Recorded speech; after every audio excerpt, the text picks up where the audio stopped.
welcome to Getting Your Money's Worth, the show that focuses on value. I'm Judith West, and our guest today is Keith Young, New York City firefighter, chef, author of Cooking with a Firehouse Chef, and also an inventor.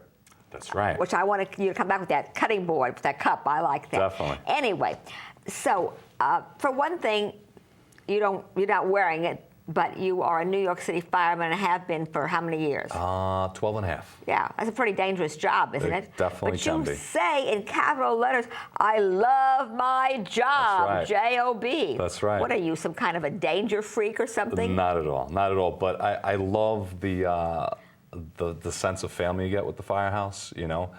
Although, you know what it is? It's like having a bunch of brothers and sisters that kind of drive you nuts like brothers and sisters would.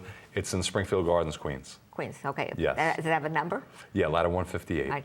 Okay, and this show is international, so Springfield Gardens, Queens is in the county of Manhattan. You got it. Right. Okay, so typically what happens, I understand, and you help me, is that whoever happens to be the best cook becomes the firehouse chef.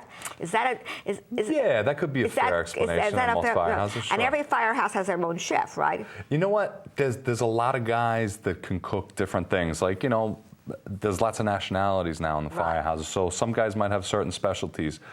One thing everybody knows how to cook is chicken parmesan. Too many guys know how to cook it. Too many guys don't know how to cook it. Right? Sure. It's funny. Okay, that's the all-American. You got it. Maybe on St. Pat's Day you had somebody Irish cooking corned beef and cabbage. There's a lot of Irish guys too on this job. Right. Okay, but you've gotten very diverse. You even have female fire chefs now. Sure. Right? Sure. Do they automatically become the designated cook if they're female? No. But they have to earn that. They have to earn that right. Okay. But Keith, you are special. You're not just the guy in your firehouse. What's your firehouse number? It's Ladder 158 in Queens. Ladder 158 in Queens.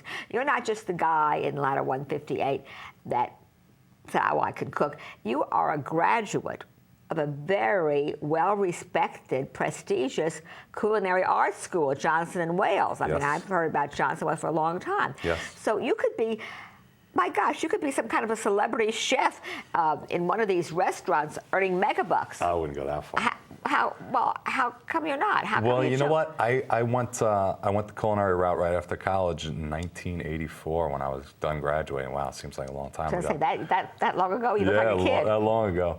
But when I got done, I worked, 6-7 years in the field, and I was actually having problems with the skin on my hands getting kind of raw. It looked kind of nasty. Right. And I was looking for a change at that point. I was working so many hours a week, 70, 80 hours a week. I had no social life. I liked being around people and having fun. And as much as I like to cook, when I was doing it 12 to 15 hours a day, it wasn't as much fun or as glamorous as I thought it was going to be. So you decided to find a job that would give you more fun. You became a firefighter? Well, what I did was I became a waiter first. Okay. I made double the money in half the time, and then I became a bartender making double the money in half the time, and forget it. Had a good time. But then I got out of that. I kind of wanted to do something a little healthier. I became a New York State licensed massage therapist. I did that. I graduated school in '92 for that. And from all that, you became a firefighter? Yeah. 1998, I became a fireman. What possessed you to become a firefighter? Is there a tradition in your family? No. I had been a volunteer in my hometown of Freeport, where I grew up in New York. And I had friends that were on the job that were like, you have kids now, this would be a great job for you. You like being a fireman. You can get paid for it. You can have benefits and, make it a career and still do your side work if you want to.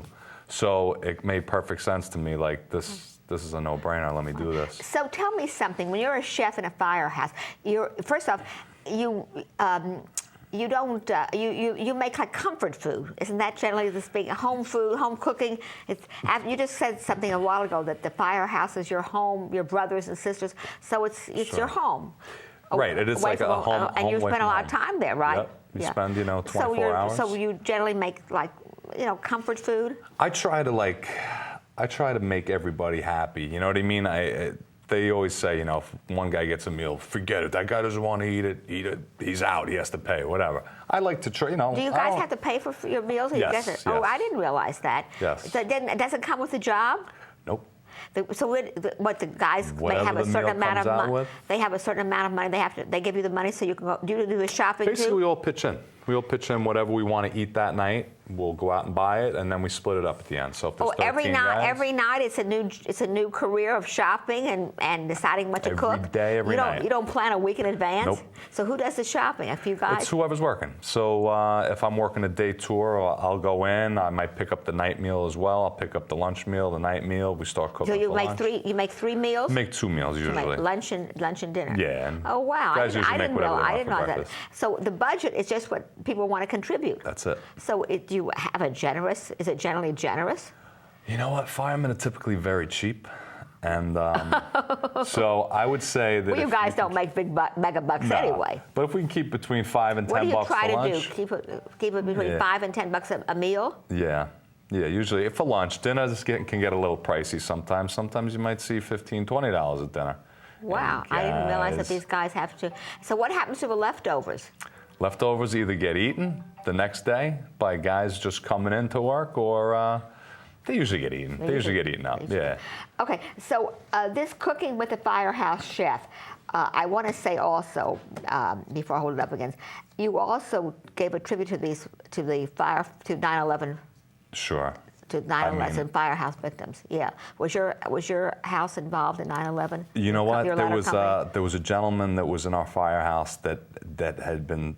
In other words, he first came to our firehouse, then he rotated out. When I first got on the job, they did a rotation program. So he'd been working in Manhattan that day, and we lost him, Billy Johnson. Wow. The 2 gentlemen that I have in my cookbook, Richie Muldowney, was a very good friend of mine. I grew up with him in Freeport. He was a sweetheart, and he was a nut. He was a complete nut, but a lovable nut. And Patty Boylan, his friend from the same firehouse, was like the salt of the earth sweetheart. And I wanted to dedicate my book to 2 special people that I knew. Blame him. I don't blame him also. I mean, you guys were pretty hard hit. Yeah. So cooking with a chef, I ask you because I said to you, what's one of the favorite recipes in here, and not surprisingly, you pick out barbecue ribs. Yeah. I'm going to make this. It's with a Jack and Coke barbecue sauce. Why is it called Jack and Coke barbecue? Jack and Coke barbecue sauce because it's Jack Daniels, Jack and Coke. Coca-Cola, Frank's hot wow. sauce, ketchup, Right. and you mix it all up. It comes out great. And then you marinate the ribs.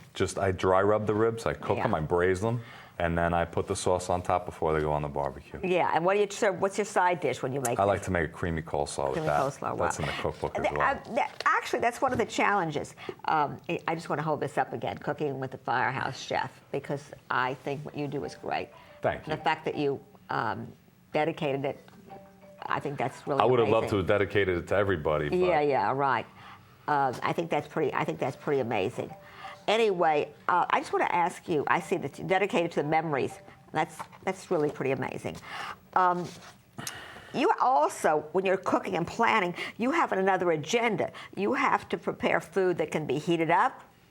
Right. Okay, well, because at any moment in time, You might have to shut it down. what if you're cooking and you have to go out? Yeah, I do have to go out you normally, do. yeah. So what do? When You we just go. wherever you are, you stop. You just stop. You run out, you turn off the heat under whatever it is. Normally, the worst problem you have is if you have pasta in the water, and then it comes out like gum. Yeah. It gets Yes. glommed together. Yes, Right. exactly. Right. Overcooked, and you got to kind of get rid Yeah. of that. So then you just kind of start all over again. Yeah, start all So over. what do you have? A full kitchen and everything? Yes, we have a full kitchen setup, broiler, 2 ovens, flat top, anything you need. And then I read, which I didn't realize also, that not a few years ago, you started this annual Firehouse cook-off.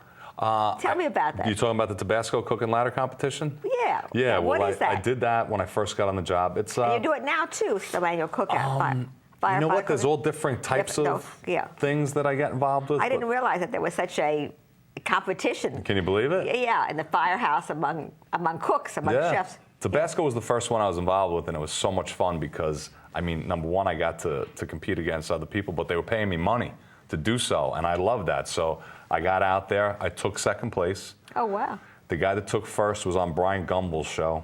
and I got to do Rosie O'Donnell and do like an 8-minute segment. It was a blast. And what did you cook? What? Shrimp cordon bleu and a mushroom cognac Tabasco sauce. Oh, wow. That sounds very fancy for home cooking. It was really good. Mushroom cognac Tabasco sauce? Yeah, it was a little I wouldn't have spicy thought of combining that. The guy that won did a cheesecake that had Tabasco in it, and it was really good. Oh, so everything had to have, and it had a cheese, was it a spicy cheesecake? It was like, it was sweet, but it had like a little heat in the back. Yeah, I can imagine that commercial. Oh, Mamma Mia! Yeah. Is this spicy? It was good. And then so does the vendor like Tabasco? Do they sponsor this? Yes, they sponsored the whole thing. And do you guys get a discount when you buy your food? No, normally not. Don't you? Do you ever ask?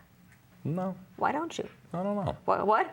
I don't know. I would feel funny doing that. Oh. Like you're beating them down. Nah, listen, that's what we talk about here on this show, getting your money's worth. And we say there is nothing that you can't negotiate. Why not? You're paying with cash. You know what? You're right. And you're a good, loyal customer. What's the worst thing you can say no? Yeah. And who's going to say no to a good-looking firefighter like you? Thank you. I'm telling you, you guys you must buy your stuff from someplace local in the neighborhood. We go to Pathmark locally. Yeah, all right. Well, you we should hit them up for a discount. You should tell Calvin. I buy my meals here. I'm the person that's going to be responding to you in need. There's something about firefighters. It's true. You're not out there on the trucks all the time, but you are the people's best insurance policies. Thank you. The best, because.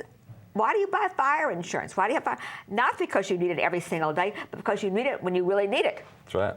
So I think you guys should lead with your chests out. You have a nice chest. Oh, thank you. And I think you should negotiate a food discount. Maybe we'll do that. Right. That might be a smart idea. Yeah, if you need some training lessons in negotiation, you can come here on Getting Your Money's Worth. We're good at negotiating. Thank you. Well, anyway, when your cupboard, which is a two-sided cutting board, right, which I think is terrific, because you said one side is for fresh meat and one side's for everything else. I'm always worried about getting the fresh meat clean off the cutting board, and this cup to hold the juices and the scraps. You'll contact us and bring on your definitely, I would love to. Invention, and we'll talk to you again. In the meantime, I'm going to expect you to report on your negotiating skills. Oh, okay. And bring us something to eat too. I'll wear my T-shirt, my Firehouse Wear your T-shirt. fire shirt. Bring us those. What is it? Cola. Maybe we'll make some What's stuff the ribs? here. What's the barbecue baby back ribs with a Jack and Coke barbecue sauce. Jack and Coke, and bring us your cupboard. Okay, thanks for being on. You got it. Cooking with the Firehouse chef. Thanks so much. And really, I mean, you are a graduate master. Oh, come on. Thanks so much for being on the show.